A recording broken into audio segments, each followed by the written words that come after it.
जय हिंद बच्चों, आज मैं आप लोग सामने एंटीबॉडीज टॉपिक पे चर्चा करने जा रहे हैं और इस बात को विशेष रूप से ध्यान दीजिएगा। एंटीबॉडीज क्या बोलते हैं? एंटीबॉडीज जिसे कहते हैं प्रतिरक्षी। और एंटीबॉडीज से पहले एक शब्द आता है प्रतिरक्षी। उत्पन्न किस लिए होते हैं? रोगों से रक्षा प्रदान करने के लिए उत्पन्न होते हैं। तो सबसे पहले बात समझ लीजिए, रोग किसे कहते हैं? ये बात समझिएगा, रोग डिजीज। रोग जब बात करते हैं, विश्व स्वास्थ्य संगठन की एक परिभाषा दी गई है, WHO वर्ल्ड हेल्थ ऑर्गेनाइजेशन, जिसकी स्थापना 7 अप्रैल को हुई थी। इसकी एक परिभाषा है रोग के लिए, मानव जाति या समस्त जीवों के शारीरिक, मानसिक व सामाजिक दशाओं या स्थिति में उत्पन्न असामान्यता रोग की दशा कहलाती है या इसे रोग कहते हैं। एक बात ध्यान दीजिएगा, जब रोग की बात करते हैं यानी मानव शरीर में उत्पन्न जो सामाजिक, मानसिक व शारीरिक स्थितियां, शारीरिक दशाएं होंगी, उसमें उत्पन्न असामान्यता ही रोग की दशा कहलाएगी। अगर इसमें किसी प्रकार की असामान्यता नहीं है, यानी सामान्य दशा है तथा सामान्य दशा या रूप का पाया जाना स्वास्थ्य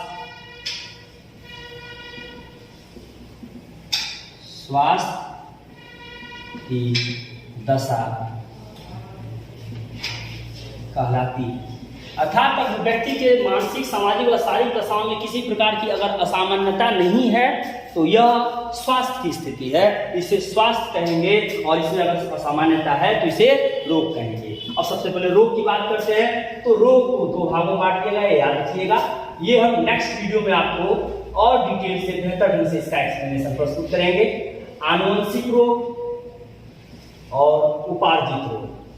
ये उपार्जित रोग, आनुवंशिक रोग वे रोग जो आनुवंशिक प्रक्रियाओं द्वारा व्यक्ति को होता है, जिसमें जनरली इसे हम हेरिटेबल या इनहेरिटेबल डिजीज के नाम से भी जानते हैं।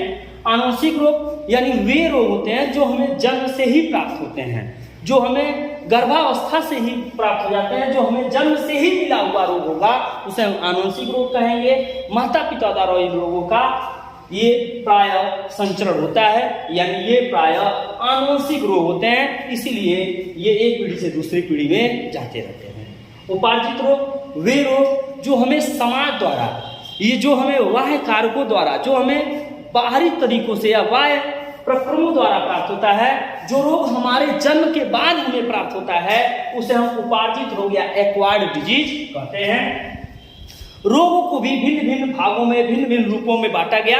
इस टॉपिक पे हम डिटेल में चर्चा करेंगे। नेक्स्ट वीडियो में आपके सामने प्रस्तुत करूंगा रोग, जिसमें मैं आपको संचरणीय रोग, असंचरणीय रोग, कम्युनिकेबल, नॉन कम्युनिकेबल और उसके साथ साथ एंडेमिक, एपिडेमिक, स्थानिक, वैश्विक, महामारी, ऐसे विभिन्न शब्दों के, टर्मों के साथ विस्तृत व्याख्या के साथ मैं प्रस्तुतिकरण आपके सामने दूंगा। यहाँ पे मैं बात करने जा रहा हूँ एंटीबॉडी। ये हमारे प्लाज्मा प्रोटीन का ये लगभग 20% भाग बनाते हैं, लेकिन हमारे प्रतिरक्षा का 75% भाग एंटीबॉडी बनाते हैं। यह 75% तक प्रतिरक्षा का भाग बनाते हैं एंटीबॉडी।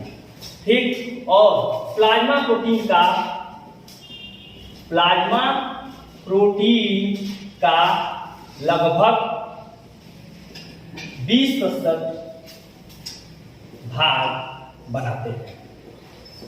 ध्यान दीजिएगा, एंटीबॉडीज का निर्माण जिस विशेष रोगाणुओं को रोकने के लिए, जिसे रोकने या समाप्त करने के लिए होता है, उसका नाम देते हैं प्रतिजन। प्रतिजन हमारे शरीर का भी हो सकता है, उसे एंटीजन कहेंगे, उसे ऑटो एंटीजन कहेंगे, और प्रतिजन को सीधे सीधे अगर हम कहना चाहें तो रोगाणु कह सकते हैं। प्रतिजन बैक्टीरिया, वायरस, प्रोटोजोआ, कोई भी चीजें हो सकती हैं जो हमारे शरीर में रोग उत्पन्न करेंगी।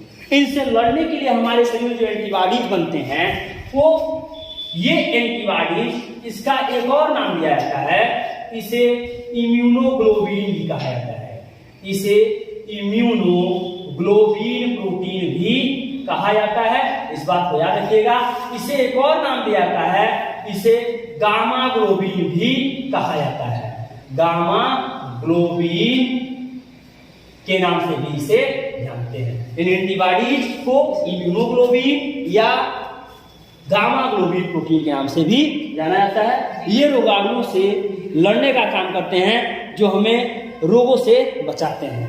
ए मेरे लाल, इस टॉपिक पे विशेष ध्यान दीजिए, क्योंकि जो इधर देखते हैं उधर देखते हैं, हम देखने वालों की नजर देखते हैं। ध्यान देंगे आपके बड़ा काम आएगा। कम से कम इतना तो जान जाएंगे कि रोग क्या होता है और रोगों से बचने के लिए फायदे क्या क्या होंगे। रोगों से हम अगर बचेंगे तो क्या क्या लाभ होगा। कम से कम आपके मम्मी पापा के पैसे बच जाएंगे। लाल, इस बात पर विशेष रूप से ध्यान दीजिएगा। यहाँ जब हम प्रतिरक्षी की बात करते हैं, जिसे हम कह रहे हैं एंटीबॉडीज, ये हमारे रोगों से लड़ने की हमारे शरीर में क्षमता विकसित करता है। और प्रतिरक्षी जो होता है, मुख्य रूप से ये 5 प्रकार के होते हैं। प्रतिरक्षी जो होते हैं मुख्य रूप से, यानी जो हमारे शरीर में इम्यूनोग्लोबिन प्रोटीन या गामा ग्लोबिन है, इन्हें, जिसे हम ग्लोबुलिन प्रोटीन या इम्यूनोग्लोबिन प्रोटीन कह रहे हैं, इसके मुख्य रूप से 5 भाग होते हैं। इस बात को ध्यान दीजिएगा। मुख्य रूप से 5 प्रकार के होते हैं। 5 प्रकार होते हैं, जिनके नाम है क्रमशः IgA, IgG,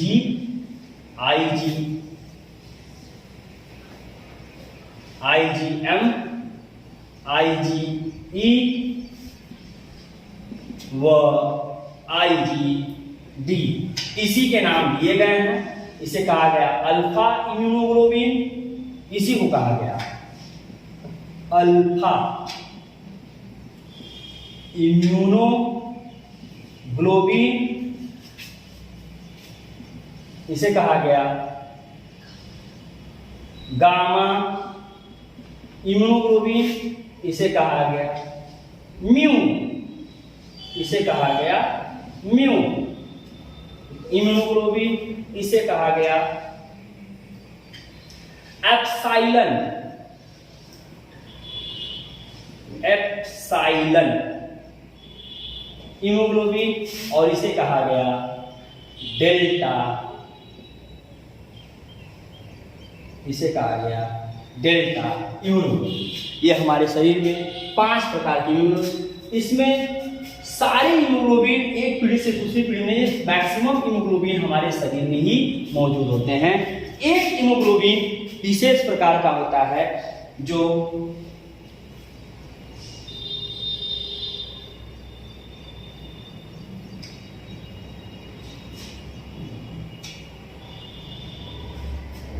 एक हीमोग्लोबिन विशेष प्रकार का होता है जो हमारे शरीर का लगभग 75% भाग बनाता है, उसे हम गामा ग्लोबिन के नाम से जानते हैं। इसे हम IgG के नाम से जानते हैं। ये 75% भाग बनाता है। अल्फा हीमोग्लोबिन, म्यू हीमोग्लोबिन और एप्सिलॉन हीमोग्लोबिन और IgA हीमोग्लोबिन, ये सब के सब हीमोग्लोबिन प्रोटीन हमारे शरीर में रोगों से लड़ने की प्रति क्षमता विकसित करते हैं। और सबसे पहले जब हम एंटीबॉडीज की बात करते हैं, इसकी एक और टॉपिक आती है संरचना। एंटीबॉडीज की बात करते हैं तो इसकी बात करते हैं संरचना यानी स्ट्रक्चर। जब इसकी स्ट्रक्चर की बात करते हैं तो ये कंपटीशन में पूछा गया है कि एंटीबॉडीज की संरचना कैसी होती है। आपको ऑप्शन दे देंगे, आपके ऑप्शन दे देंगे जेड टाइप, वाई टाइप या वाई शेप्ड, जेड शेप्ड, ई शेप्ड या एम शेप्ड। बिल्कुल याद रखिएगा कि एंटीबॉडीज की जो संरचना होती है वो वाई शेप्ड होती है। कैसी होती है?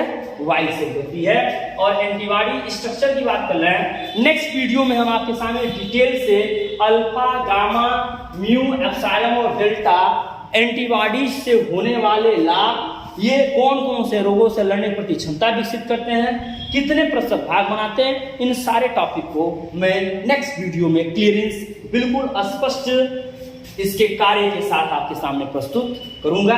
यहां पहले एंटीबॉडीज के स्ट्रक्चर को समझ लीजिए। एंटीबॉडीज का स्ट्रक्चर जो होता है वो वाई शेप होता है। क्या होता है? वाई शेप, यानी वाई आकार का होता है। अंग्रेजी के कैपिटल लेटर वाई आकार का होता है। इसके मुख्य रूप से दो भाग होते हैं। इसके प्रमुख रूप से दो भाग होते हैं। पहले भाग को कहते हैं हैवी चेन,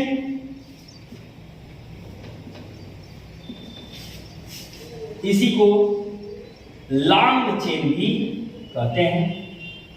और दूसरे भाग को कहते हैं शॉर्ट चेन या इसे लाइट चेन के नाम से भी जाना जाता है। इसकी संरचना आपके सामने हम प्रस्तुत कर रहे हैं, उसे ध्यान दीजिएगा। ये प्रायः वाई आकार के होते हैं।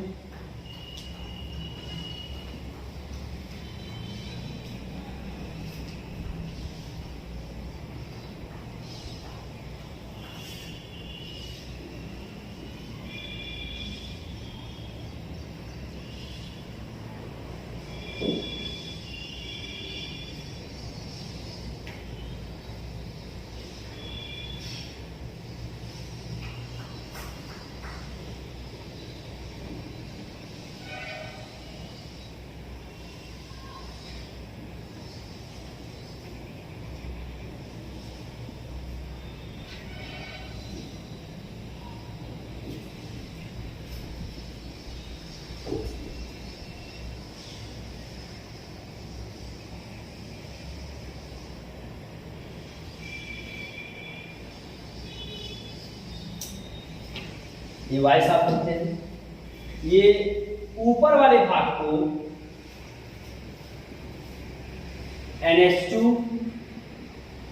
NH2 NH2 NH2 और नीचे वाले भाग को COOH COOH से प्रस्तुत करते हैं। बीच बीच में ये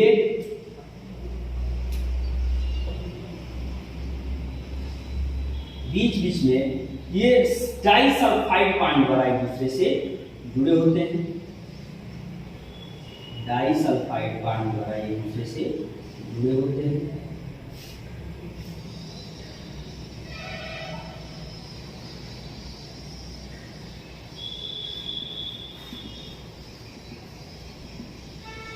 बीच बीच में ये डाइसल्फाइड, यानी इसके बीच बीच वाले भाग से ये डाइसल्फाइड, जो दो अलग अलग पार्ट हैं जो आपस में जुड़ करके एक एंटीबॉडीज की संरचना का निर्माण कर रहे हैं, ये डाइसल्फाइड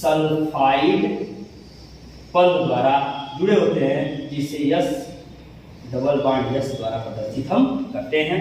ऊपर वाले भाग को FAB फ्रेगमेंट के नाम से भी जाना जाता है, यानी इसे कहते हैं एंटीजन बॉन्डिंग फ्रेगमेंट। और नीचे वाले कहते हैं FC, इसे कहते हैं fragment of carboxy terminus. Fragment of carboxy terminus. ध्यान दीजिएगा, ये बड़े वाले भाग को H चेन और 60 वाला जो पोर्शन है उसे कहते हैं L चेन के नाम से जानते हैं।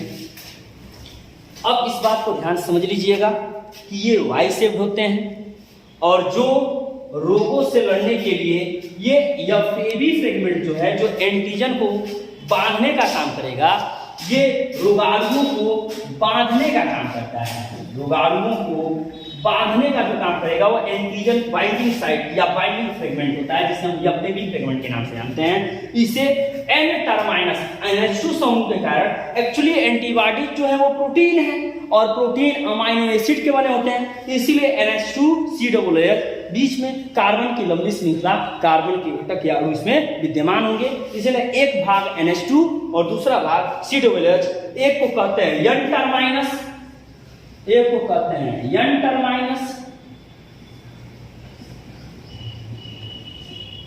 और दूसरे कहते हैं C टर्माइनस, दूसरे कहते हैं C टर्माइनस, जिसे ध्यान दीजिएगा इसी को बोलते हैं कार्बोक्सी टर्माइनस यानी एफसी फ्रेगमेंट, और ऊपर वाले कहते हैं एफएबी फ्रेगमेंट। ये सब के सब मिल करके एक एंटीबॉडी संरचना का निर्माण करते हैं, जो हमारे शरीर में प्रवेश करने वाले रोगाणु को बांध करके उन्हें नष्ट करने का काम करते हैं। ये अमाइनो टर्माइनस वाला भाग जो होता है, ये एंटीजन बाइंडिंग फ्रेगमेंट होता है, ये प्रवेश करने वाले रोगाणु को बांधते हैं। और क्योंकि प्रवेश करने वाले रोगाणु जिस पे ऐसे विशेष भाग या विशेष साइट्स स्थल बने होंगे जो इस वाई शेप्ड एंटीबॉडी से क्या कर दिए जाएंगे, बांध दिए जाएंगे। बांधने के बाद ये रोगाणुओं को नष्ट करते हैं, ये रोगाणुओं को नष्ट करते हैं और इस प्रकार हमारे शरीर को रोगों से बचाने का काम करते हैं, जिसे हम प्रतिरक्षी या एंटीबॉडी कहते हैं। ध्यान दीजिएगा, नेक्स्ट वीडियो में हम IgA, IgG, IgM, IgE व IgD की चर्चा करेंगे। आज के लिए बस इतना ही। Please subscribe the channel and like.